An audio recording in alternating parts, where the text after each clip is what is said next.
శ్రీ గురుభ్యో నమః, శ్రీ మాత్రే నమః. Welcome to VMK astro news channel. సింహరాశి వారి అసలు స్వభావం, వారి బలాలు, బలహీనతలు, వారు ఏ ఏ సంవత్సరాలు రాణించగలుగుతారు, ఏ రంగాల్లో ఎక్సలెన్సీ చూపించగలుగుతారు, దాంతోపాటుగా 2026 నుండి 2030 వరకు జరగబోయే ముఖ్యమైన విషయాలు, చివరిన ఎక్సలెంట్ మనం రెమెడీస్ కూడా చెప్పుకుందామండి. సో చివరి దాకా చూడగలరు. నచ్చితే లైక్ చేయండి, 10 మంది బంధుమిత్రులకు షేర్ చేయగలరు. సింహరాశి సహజ చక్రంలో 5వ రాశి నుండి మేషం, వృషభం, మిథునం, కర్కాటకం, సింహం.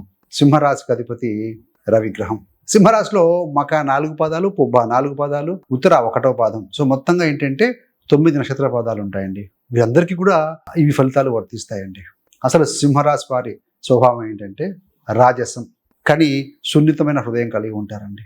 సింహరాశి అనేది అగ్నితత్వ రాశి, ఫైరీ నేచర్ కలిగిన రాశి. ఈ రాశాధిపతి గ్రహం వచ్చి సూర్యుడు. సూర్యుడిని అన్ని గ్రహాల్లో రాజులాగా భావిస్తారు. అందుకే ప్రపంచంలో ఎక్కడికి వెళ్ళిన నవగ్రహ మండలిలో సూర్యభగవానుడు మధ్యలో ఉంటారండి. ఈ యొక్క రాజా స్వభావం సింహరాశి వాళ్ళలో స్పష్టంగా కనిపిస్తుంది. గౌరవం, ఆత్మ గౌరవం, సింహం లాంటి స్టైల్, ఇవన్నీ కూడా మీలో ఉంటాయి. సూర్యుడు అగ్నిగ్రహం కాబట్టి మీ స్వభావం కూడా ఫైరీ నేచర్గానే ఉంటుందండి. మీకు అగ్రెసివ్ సైడ్ కూడా ఉంటుంది. కొంచెం త్వరగా కోపం రావచ్చు, ఓపిక తక్కువగా ఉంటుంది. ఏదైనా లేట్ అంటే ఆలస్యం, అబద్ధం, ఇవి మీకు అస్సలు నచ్చవు.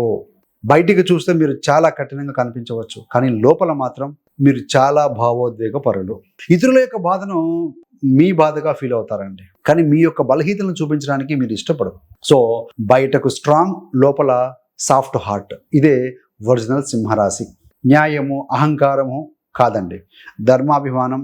సింహరాశి వాళ్ళు తప్పును చూసి సైలెంట్గా ఉండలేరు. ఎవరు తప్పు చేసినా నేరుగా ప్రశ్నించే గుణం కలిగి ఉంటారు. క్వశ్చన్ చేస్తారు. తల్లిదండ్రులైనా, స్నేహితులైనా, ఇష్టపడే వ్యక్తి అయినా, లవర్ అయినా, ఎవరైనా సరే ఇది సరికాదు అనిపిస్తే ఎదురు నిలబడతారు. ఇది అహంకారం కాదు, ఇది మీలో ఉన్న ధర్మాభిమానం అని చెప్పవచ్చండి. సింహరాశి వారికి ఫేక్ బిహేవియర్ అంటే అస్సలు ఇష్టం ఉండదు. ఫేక్గా పొగడటము మీరు చేయలేరు. మీరు నేరుగా మాట్లాడతారు. ముందు ఏముంది, వెనక ఏముంది అని ఎక్కువగా ఆలోచించరు. కానీ కొన్నిసార్లు సింహరాశి వారు కాస్త పొగడ్తలకు పొంగిపోయే గుణం కలిగి ఉంటారు. దాన ధర్మాలు చేయడం అనేది కూడా వీరికి బాగా ఉన్నటువంటి ఒక లక్షణం అని చెప్పాలి. సో ముందు వెనుక ఆలోచించుకుని చెప్పడం వల్ల త్వరగానే మీకు శత్రువులు కూడా తయారవుతారండి. కానీ మీరు మీ మనసును నచ్చినట్టుగానే ఆ దారిలో వస్తారండి. మిమ్మల్ని నిజంగా అది అర్థం చేసుకున్న వాళ్ళు మీ మీద జీవితాంతం గౌరవం, ప్రేమ కలిగి ఉంటారు. మీ యొక్క టాలెంట్, మీ హాబీలు సింహరాశి వాళ్ళలో చాలా ఉంటుందండి. ఎందుకంటే సహజంగా 5వ స్థానం అది. మేషం నుండి చూస్తే క్రియేటివిటీ, బహుముఖ ప్రజ్ఞ కూడా ఉంటుంది. మీరు ఎక్కడైనా సరే లీడ్ తీసుకోవాలనుకుంటారండి. ఎక్కడికి వెళ్ళినా మీ స్టాంప్ అక్కడ వేయాలని ఉంటుంది కోరిక. సమయపాలన కూడా మీకు చాలా ఇంపార్టెంట్. టైంకు పని అయిపోవాలి అన్న దృక్పథం మీది సింహరాశి వారిది. ట్రావెలింగ్ కూడా బాగా నచ్చుతుంది. కొత్త ప్రదేశాలు, కొత్త అనుభవాలు, ఇవన్నీ మీ మైండ్కి రిఫ్రెష్మెంట్ లాంటివి. రెజ్యూనేట్ అవుతారు అలా వెళ్ళి రావటం వల్ల. సింహరాశి వారికి బాగా కలిసి వచ్చే రాశులు ఏమైనా ఉన్నాయా అంటే ఫ్రెండ్లీ రాశులు కావచ్చు. అసలు సింహరాశి వాళ్ళకి జీవితాంతం మంచి బంధం ఏర్పడే రాశులు ఏమైనా ఉన్నాయా అంటే మొదటిది మేషరాశి, కర్కాటక రాశి, వృశ్చిక రాశి, ధనస్సు రాశి అండ్ మీన రాశి అండి. ఈ 5 రాశుల వారితో అనుబంధం ఎక్కువ. ఈ రాశుల వాళ్ళతో మీకు లోతైన బంధం ఉంటుంది. లైఫ్ లాంగ్ సపోర్ట్, సేఫ్ అనే ఫీలింగు, రియల్ కనెక్షన్ ఉంటుంది వీరితోటి. సో ఇలాంటి వారి మీద మీరు నమ్మకం ఉంచవచ్చు. కోపంతో, ఇగోతో ఈ బంధాలు తెంచుకోకుండా జాగ్రత్త పడాలి. సింహరాశి, మీనరాశి షష్టాష్టక స్థితి ఉంటుంది కాబట్టి కొన్నిసార్లు ఏదో కొన్నిసార్లు మానసికంగా ఇగో ఉంటుంది, కానీ బట్ ఫ్రెండ్లీ నేచరే ఉంటుందండి. సింహరాశి వారికి ఏంటంటే అదృష్టాన్ని తెచ్చే గ్రహము కుజుడు. ఎందుకంటే కేంద్ర కోణాధిపతి. మరి ఏ వయసులో కలిసి వస్తుందంటే అంటే సింహరాశి వారికి మీ లైఫ్లో 28 నుంచి 32 మధ్య, కొన్ని సందర్భాల్లో 34 వరకు ఒక పెద్ద యూటర్న్ వస్తుందండి. ఇది మీ లైఫ్లో టర్నింగ్ పాయింట్. ఈ సమయంలో పెద్ద పెద్ద లక్ష్యాలు నెరవేరే ఛాన్స్ బలంగా ఉంటుంది. కెరీర్ స్ట్రాంగ్ అవుతుంది. ఫ్యామిలీ రెస్పాన్సిబిలిటీలు కూడా బాగా సెట్ అవుతాయి ఈ సమయంలో. ఇదే సమయంలో మీ యొక్క వ్యక్తిత్వం కూడా మెచ్యూర్ అవుతుంది. ఇదే నా ఒరిజినల్ లైఫ్ అని అనిపించే స్థితి వస్తుంది ఆ సమయంలో. ఇప్పటి వరకు బాధ, స్ట్రగుల్గా అనిపించిన విషయాలన్నీ ఈ వయస్సు తర్వాత ఎక్స్పీరియన్స్గా మారిపోతాయి. మరి సింహరాశి వారికి సంబంధించి 2030 వరకు గ్రహాల ప్రభావం ఏ విధంగా ఉంటుంది, సో కాస్త డీటెయిల్గా చూద్దామండి. మొదటిగా శని గ్రహంతో మొదలెడదాం. 2027 జూన్ వరకు మీన రాశిలో శని ఉంటాడు. అప్పటి వరకు కూడా అష్టమ శని. ఇది ఏప్రిల్ 1, 2025తో మొదలవుతుంది. సో జూన్ దాకా ఉంటుంది. అంటే దాదాపుగా 2.5 సంవత్సరాల పాటు రమారంగా ఉంటుందండి అప్రాక్సిమేట్గా చూస్తే. ఇదే సమయంలో మీ యొక్క వ్యక్తిగత జాతకంలో కూడా శని బలహీనంగా ఉంటే పెద్ద నిర్ణయాలు తీసుకునే ముందు 100% ఆలోచించాలండి. శని కర్మకారకుడు. కోపంతోనో లేకుంటే సడన్ గానో ఎమోషన్ మీద తీసుకునే నిర్ణయాలు, ఏవైనా అనవసరమైన ఖర్చులు, వృధా ప్రయాణాలు, డబ్బు నష్టం, మెంటల్ టెన్షన్లు తీసుకొచ్చే ఛాన్స్ ఉంటుంది. అష్టమ శని ఉండి మీ యొక్క వ్యక్తిగత జాతకంలో కూడా శని బలహీనంగా కనుక ఉంటే, ఇంకా హెల్త్ మీద కూడా కొంత ప్రభావం చూపిస్తుంది అని చెప్పవచ్చండి. అష్టమంలో ఉన్న శని మీ యొక్క ద్వితీయాన్ని చూస్తారు కాబట్టి కుటుంబము, ధనము సంబంధించిన విషయాల్లో కూడా చిన్న టెన్షన్స్ ఉంటాయి. మీకేంటంటే ముఖ్యంగా పళ్లకు సంబంధించిన ఇబ్బందులు, గొంతు ఇన్ఫెక్షన్, తరచుగా దగ్గు కానీ జలుబు, ఇలా చిన్న చిన్న హెల్త్ సమస్యలు రావచ్చు. మీ యొక్క లైఫ్ పార్ట్నర్, జీవిత భాగస్వామికి సంబంధించి మోకాళ్ళ నొప్పి, వెన్ను నొప్పి, కడుపు సంబంధమైన కొద్దిగా సమస్యలు రావచ్చు. ఏది ఏమైనా అష్టమ శనిలో కొంచెం కష్ట నష్టాలు ఎదుర్కొంటూ ఉంటారు కాబట్టి మీ యొక్క శరీరానికి, మనసుకు కాస్త రెస్ట్ ఇవ్వాలండి. నిద్ర, ఆహారము, రెగ్యులర్ చెకప్స్ ఇవన్నీ ప్రాపర్గా చూసుకుంటూ ఉండాలి.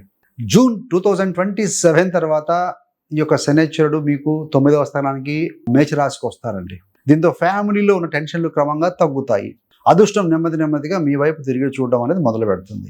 అష్టమ శని అయిపోయిన తర్వాత మీ కెరీర్లో కూడా, అదేవిధంగా మీ యొక్క జీవిత భాగస్వామి కెరీర్లో కూడా గ్రోత్, ప్రమోషన్ లేదంటే కొత్త అవకాశం కనపడుతూ ఉంది.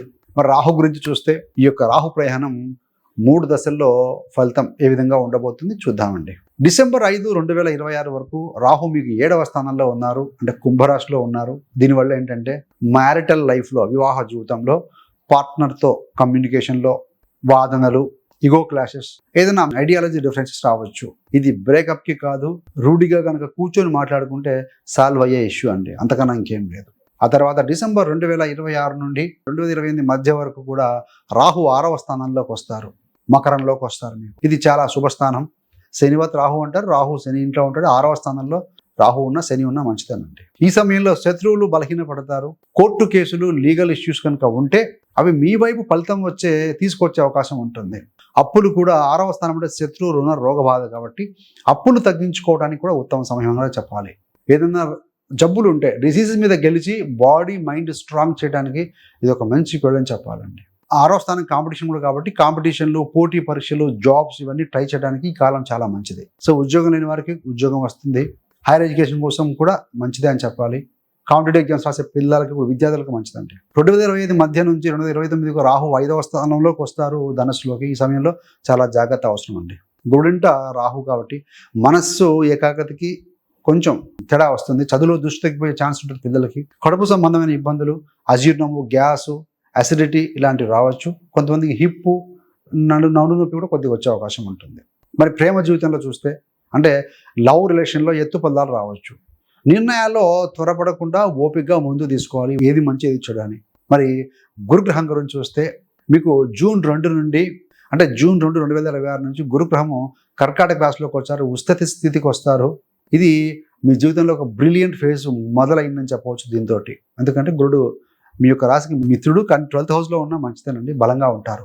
ఈ కాలంలో విదేశీ ప్రయాణాలు కావచ్చు, విదేశీ కంపెనీలతో కనెక్షన్స్ కావచ్చు, ఆన్లైన్ ఇంటర్నేషనల్ వర్క్ ఇవన్నీ కూడా బలపడే అవకాశం ఉంటుంది. అదేవిధంగా తీర్థయాత్రలు, దైవభక్తి, ఆధ్యాత్మికత పెరుగుతుంది అని చెప్పాలి. వాటి పరంగా ఖర్చు కూడా ఉంటుంది. 2027 జూన్ నుండి దాదాపుగా గురుగ్రహము మీ యొక్క జన్మరాశిలోకి వస్తారు, ఈ యొక్క సింహరాశిలోకి. లగ్నంలో లేదా రాశిలో గురుడు అంటే వ్యక్తిత్వానికి డైరెక్ట్గా బూస్ట్ ఇస్తుందండి. అదే సమయంలో 9వ ఇంటి మీద దృష్టి పెడుతూ ఉంటారు. దాంతో మీ యొక్క లక్ కూడా బలపడుతుంది, అదృష్టం కూడా బలపడుతుంది, వివాహ యోగాలు కూడా బలపడతాయి. 7వ స్థానాన్ని చూస్తూ ఉంటారు కాబట్టి, 5వ స్థానాన్ని చూస్తూ ఉంటారు కాబట్టి పిల్లల యోగం కూడా చాలా స్ట్రాంగ్ అవుతుంది.